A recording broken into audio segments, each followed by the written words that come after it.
Hello my dear friends, welcome back. In this video we will be starting with the new topic that is linear equation in one variable. Before starting with linear equation, let us recall some of the points which we have already started in previous class. For example, constants, variables, expressions. हमारे variables क्या होते हैं बेटा? Variables are any alphabet like x, y, z, right? Constants होते हैं any number value, numeric value.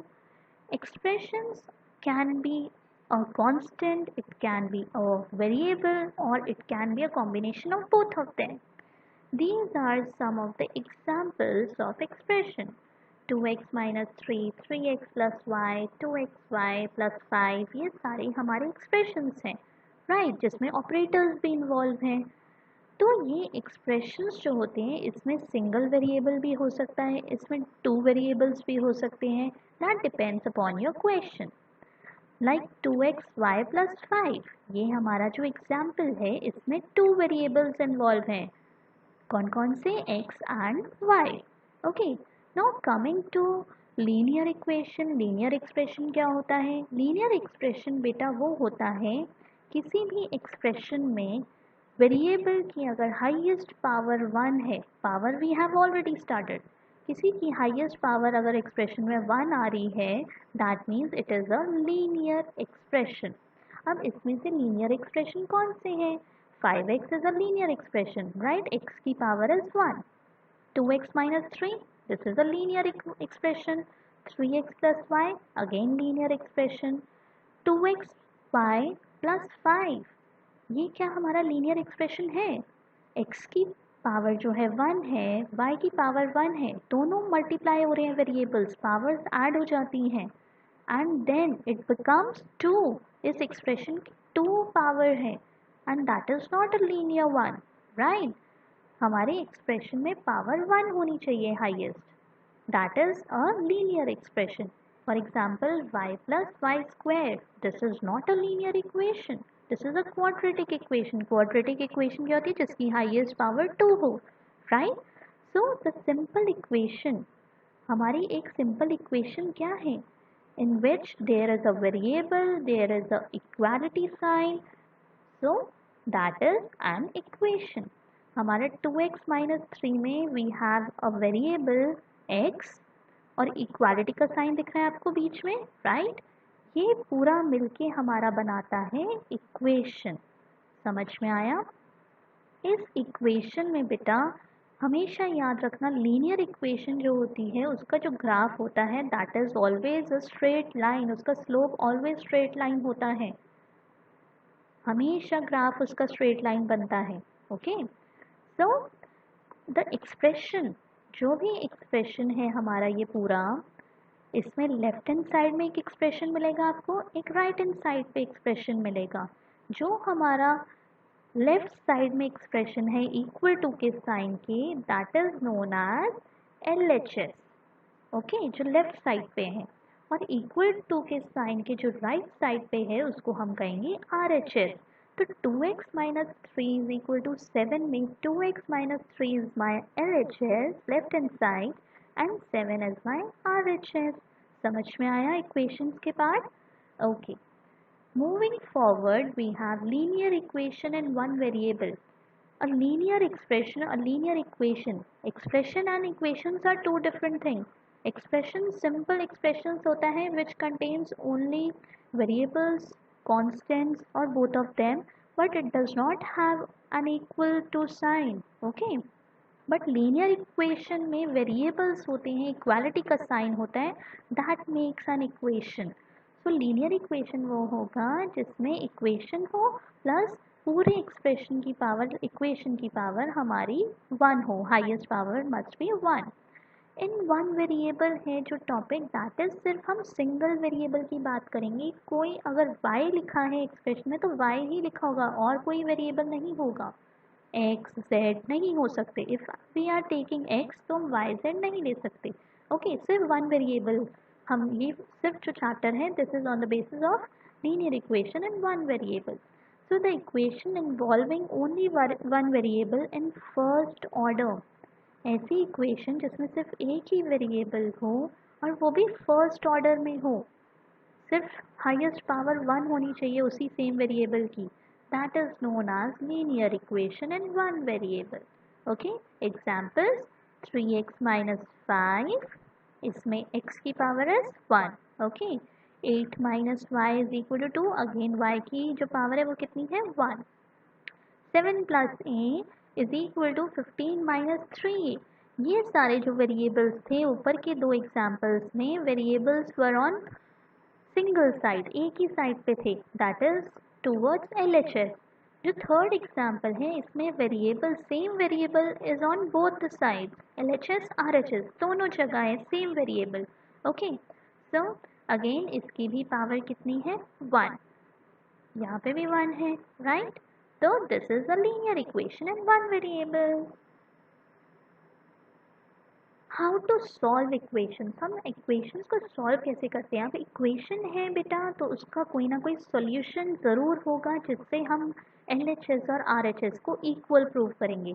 अगर हमारे पास LHS दे रखा है और RHS दे रखा है, means they are balanced, they are equal. वो दोनों equal है, LHS is equal to RHS. और वो किसी ना किसी सॉल्यूशन से इक्वल बनते हैं. अब जो वेरिएबल है उसका एक फाइनल सॉल्यूशन निकलता है, that solution makes LHS is equal to RHS. वही सॉल्यूशन LHS और RHS को इक्वल बनाता है हमारा. Okay, so first method to solve any equation is balancing method. Balancing आप समझते होगे, दोनों साइड बैलेंस करके चलना, हमें लेवल्स को हमें इक्वल रखना है, राइट?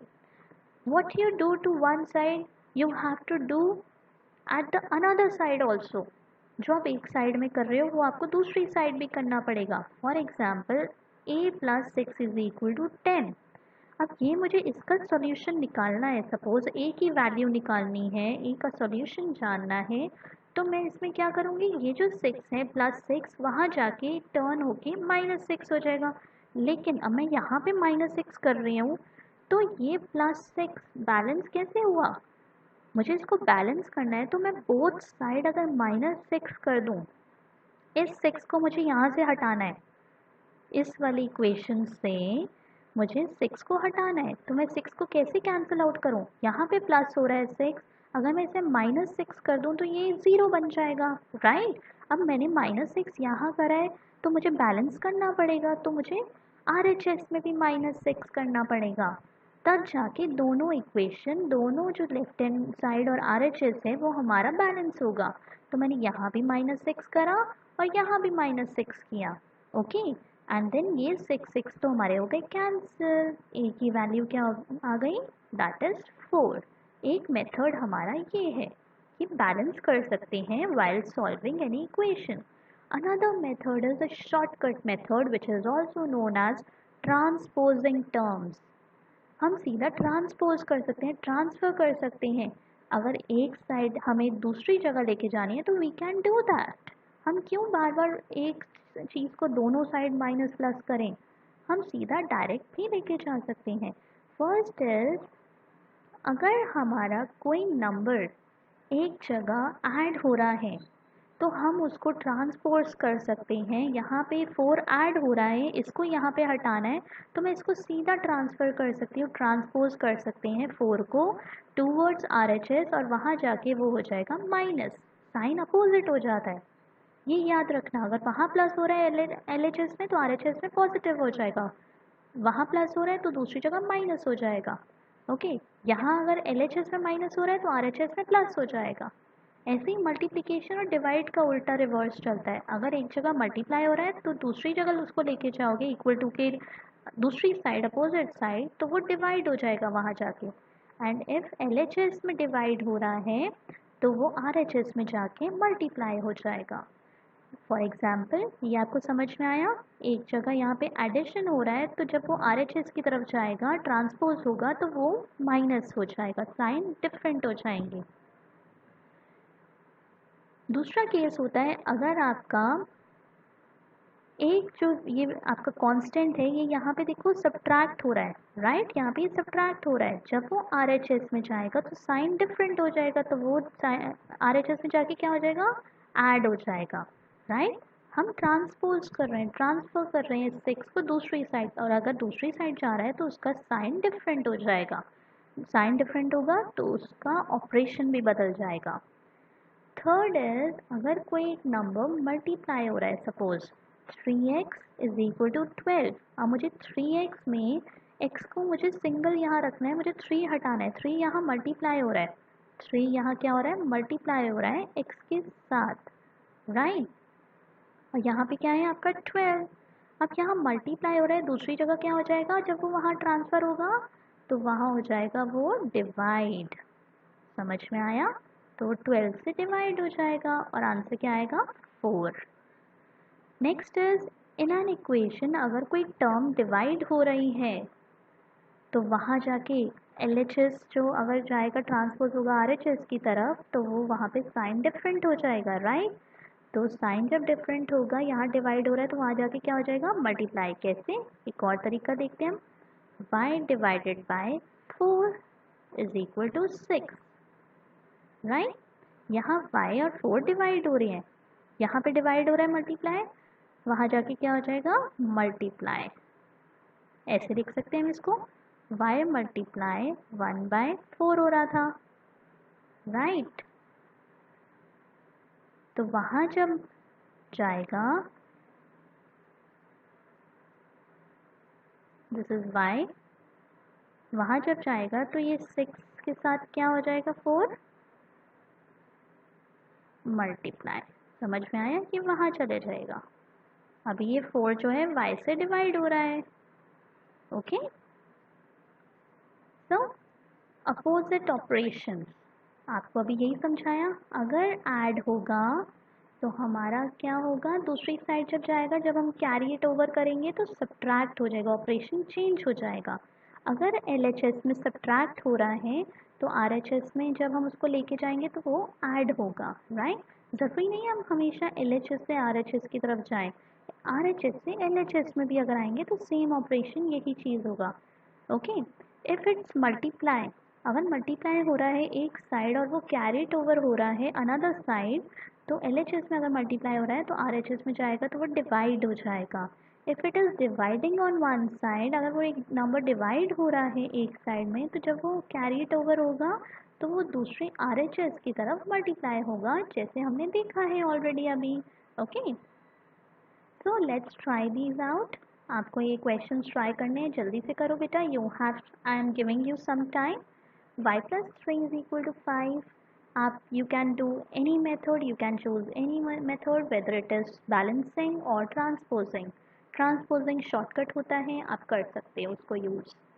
so y plus 3 है is equal to 5, ये नंबर है, तो y यहाँ पे अगर हम इसको रखें, 3 जो है यहाँ पे ऐड हो रहा है, राइट, वहाँ जाके क्या हो जाएगा, सब्ट्रैक्ट हो जाएगा। क्या आंसर आया, 2, राइट। ऐसे ही बेटा 11 is equal to Y minus 10 है। आप चाहो तो y को इधर ले जाओ पहले, फिर 11 को इधर ले जाओ, बट क्या ज़रूरत है, y को इधर ही रखो। 11 जो है आपका 11 प्लस 10 हो जाएगा। ये जो माइनस 10 है जब अपोजिट साइड जाएगा तो अपोजिट साइड जाके क्या हो जाएगा, ऐड हो जाएगा, और इक्वल टू तो y है ही हमारा, that will be equal to 21, okay. 2 is equal to 6, A के साथ 2 मल्टीप्लाई हो रहा है, वहाँ जाएगा तो एक जो है इधर ही रह जाएगा, और 6 से हम डिवाइड करेंगे किसको, 2 से हम करेंगे डिवाइड 6 को, क्योंकि 2 यहाँ मल्टीप्लाई हो रहा है, वहाँ जाके divide, answer will be 3। p से p को हम डिवाइड कर रहे हैं 5 से, this is like this, is equal to 3, ये 5 यहाँ पे डिवाइड में है, दूसरी साइड जाएगा RHS की तरफ तो क्या हो जाएगा, मल्टीप्लाई, यहाँ से हट जाएगा, ओके। क्या आया, 15। सो आई होप आपने बाकी के भी क्वेश्चन सॉल्व कर लिए होंगे। Now let's see the answer. So match your answers. If they are correct, then you are going good. नहीं तो you need more practice बेटा. Solving equation which have linear expression on one side. हम भी अभी just वही चीज़ कर रहे थे कि एक साइड पे अगर एक्सप्रेशन में वेरिएबल है तो उसको कैसे सॉल्व करते हैं, राइट? और अगर दूसरी साइड नंबर है तो find out the solution of 2x minus 3 is equal to 7. इसका हमें सॉल्यूशन फाइंड आउट करना है. Step 1, add 3. ये हम मेथड पहले कर रहे हैं. First of all we will be solving it by balancing method.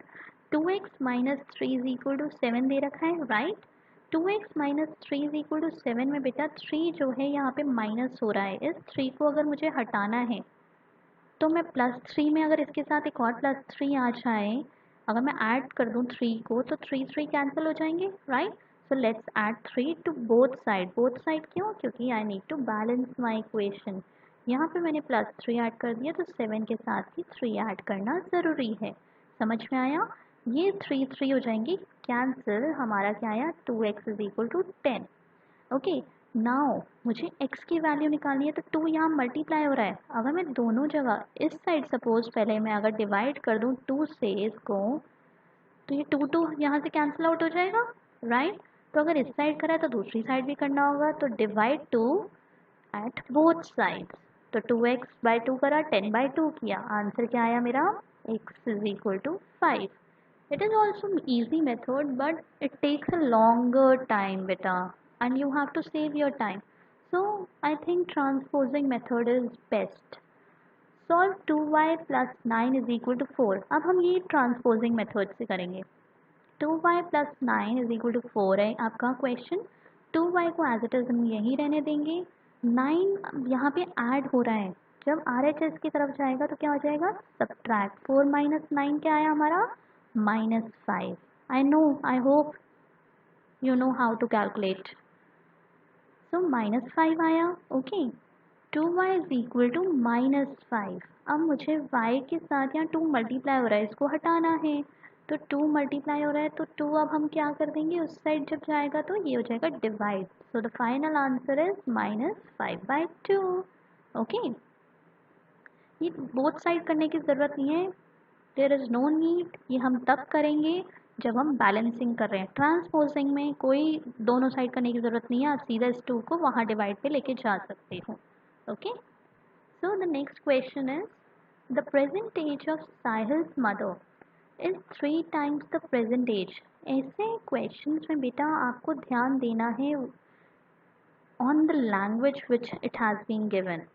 क्या लैंग्वेज है आप जस्ट फोकस करो और लिखते जाओ, ठीक है? प्रेजेंट एज दे रखी है साहिल्स मदर. हमें कोई एज नहीं दे रखी बट हमें बताया है in terms of age. 3 times है, 2 टाइम्स है. देखते हैं. The present age of Sahil's mother is, Sahil's mother की जो प्रेजेंट एज है वो 3 टाइम्स है प्रेजेंट एज ऑफ साहिल की. आप लास्ट से स्टार्ट किया करो फ्रेम करना क्वेश्चन को. ओके, मदर की एज कंपेयर कर रहे हैं, 3 टाइम्स बता रहे हैं प्रेजेंट एज ऑफ साहिल की. ओके, तो हमें पहले प्रेजेंट एज ऑफ साहिल लेनी पड़ेगी. तो let the present age of Sahil be x. हमने ले ली x. अगर साहिल की एज x है तो उसकी ममा की एज जो है उसके 3 टाइम्स है. तो उसकी ममा की एज कितनी हो गई? 3x. Okay, after 5 years, after 5 years हो या 5 ईयर्स हेंस लिखा हो, बिफोर लिखा हो, अगो लिखा हो, ये इन चीज़ों पे बहुत फोकस करना है आपको. आफ्टर और हेंस लिखा है तो आपको ऐड करना है उतने ईयर्स. अगर अगो लिखा है या बिफोर लिखा है तो माइनस करना है आपको. ओके, आफ्टर लिखा है 5 ईयर्स देयर एज, तो हम जो प्रेजेंट एज है उनके उसमें हम +5 कर देंगे. क्योंकि आज से अगर मैं देखूँ, if my age is 20 right now, तो मेरी 5 साल बाद कितनी हो जाएगी? 20 + 5 25. ओके, अभी साहिल की एज x है तो 5 साल बाद कितनी हो जाएगी? x + 5. और उसकी ममा की कितनी हो जाएगी? उसकी ममा उतने की थोड़ा रहेंगी, उसकी ममा की भी एज बढ़ेगी. तो 3x अभी है तो 3x + 5 हो जाएगी, राइट? क्या लिखा है आगे? After 5 years their ages will add to. उन दोनों की एज 5 साल के बाद जो होगी उसका दोनों का सम अगर हम देखें तो क्या हो जाएगा? 66 ईयर्स. 5 ईयर्स के बाद की बात कर रहा है, वो अभी प्रेजेंट की बात नहीं कर रहा है। तो मीन्स x+5, ये अभी 5 साल बाद की है एज, x+5 ये है साहिल की as, plus 3x plus 5 that will make up to 66 after 5 years, यही बोल रहा है। ओके, अब आप जो हमारे वेरिएबल्स हैं आप उनको सॉल्व कर लो। x और 3x will make up to 4x, right. Same variables हैं, आगे की जो कांस्टेंट होते हैं वो हम ऐड कर सकते हैं। 5 + 5 is 10 is equal to 66, यही है, राइट। यही आया। Okay, now let's find out the value of x। अब हमें x की वैल्यू फाइंड आउट करनी है। तो 4x + 10 is equal to 66. So let's find out the value of x. 4x आपका यहीं रहेगा, ट्रांसपोजिंग मेथड से हम आंसर फाइंड आउट करेंगे। 66 अगर यहाँ पे है, LHS में 10 जो है ऐड हो रहा है, RHS में जाके सब्ट्रैक्ट हो जाएगा 10। ओके, 4x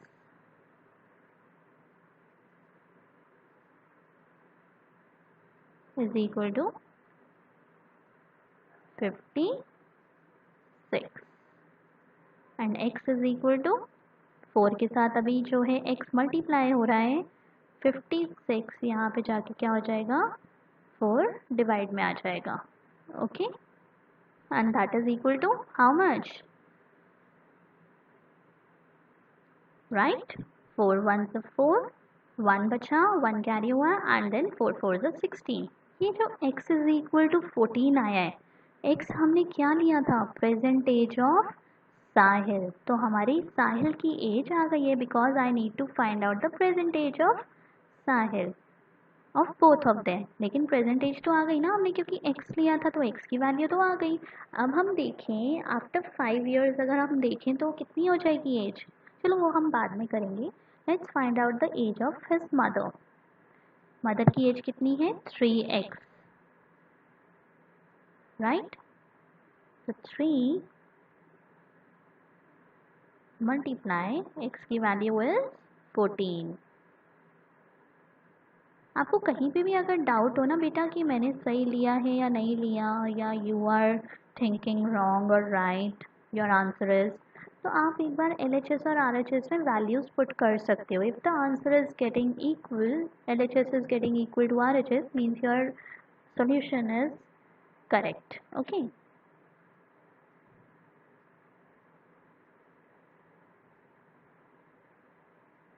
यही आया 42।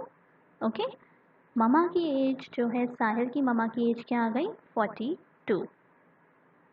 इतना समझ में आया बेटा। ओके, अब देखो हमारी 5 इयर्स आगे की हम बात करें अगर, तो 5 इयर्स के आगे की बात करें तो इनकी कितनी हो जाएगी, 14 + 5। साहिल की कितनी एज हो जाएगी after 5 years, 14 + 5 is how much, 19। उसकी ममा की age after 5 years will be 47। इतना समझ में आया। इन दोनों की एज जो थी एड अप होके कितनी बन रही है, 66। लेट्स फाइंड आउट क्या हमारा आंसर सही है। 9 + 7 कितना हुआ, 16, 4 5 6 and the answer is equal 66 आया ना। 5 इयर्स की एज को जब हमने आफ्टर 5 इयर्स देखा प्रेजेंट एज से, तो उसकी साहिल की एज थी 19 और इसकी मदर की एज आई 47। दोनों को ऐड करके 66 आना चाहिए, तो हमारा आंसर आ गया। So this is our answer. ऐसे हम फाइंड आउट कर सकते हैं कि हमारा आंसर सही है या नहीं। Okay, so that was all for today. In the next class, we will be solving those equations which have variable on both the sides. Till then, stay safe, stay tuned, subscribe to my channel, share and like all my videos. Till then, bye bye.